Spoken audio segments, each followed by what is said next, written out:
Yes, chalky bees hanging on the outside of the hive after their latest treatment for mites. That's a good sign.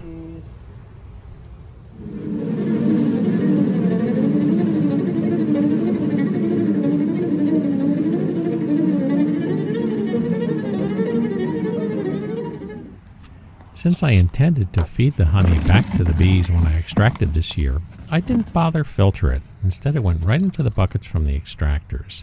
So there's a lot of cappings in the top layer. It kind of decants itself. There's pure honey underneath and a good thick layer of really, really soaking wet, cappings that come to the top of the bucket.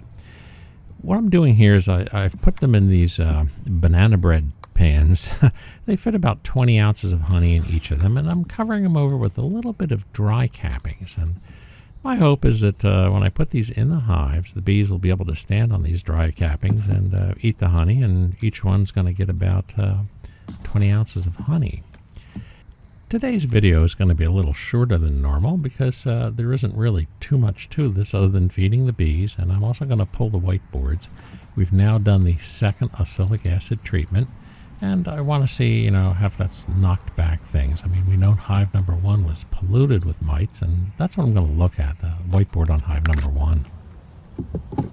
So it's been a little cool, but we have a bright sunny morning for once, and the bees are just starting to become active. They've been holed up in the hive for a little while, and I have a feeling they slightly clustered at the bottom, although it was nowhere near as freezing out. So it didn't surprise me too much to open up this very active hive and not see too many at the top. Not too many girls at the top today, but there will be.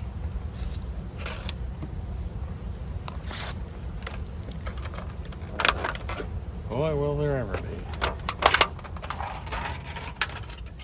I also like to make it a habit that when I'm using tools that get soaked in honey, rather than just washing them off, I just put them in the hive. This is the scoop I was using to make up the trays. Why let the honey residue on it go to waste when they'll be up there and they'll dry that thing off in no time flat. I'm using my insulation boxes upside down, basically, to facilitate an area for the bees to feed in. I really don't need the screen on the top because I'm going to just put the inner cover on. But, why disassemble these? And it gives me a chance to look in there without worrying about other bees robbing. Oh, they're smelling it.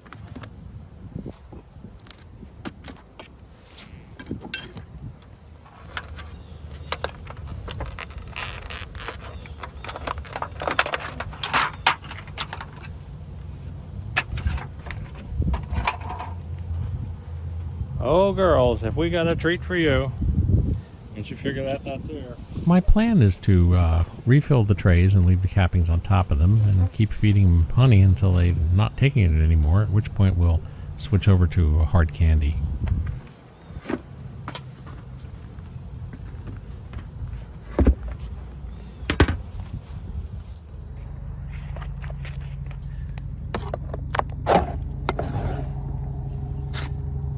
So, we still have a fairly big mite count on number 1, but nowhere near as what we had last week.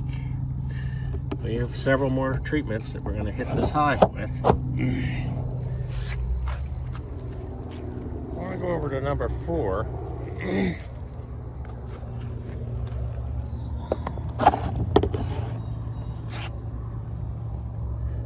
Number 4 is fairly clean of mites. There's a few over here in the brood area, so we know they're clustering over here. The other side of the hive is clear. Again, we got a few more treatments.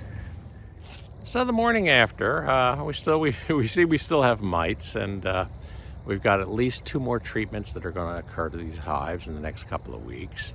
We have put their treats on, and have to wait for it to warm up a little bit. They're not too active in the hives yet. I put the spatula in there, and they cleaned that off, but they haven't dug through the cappings yet.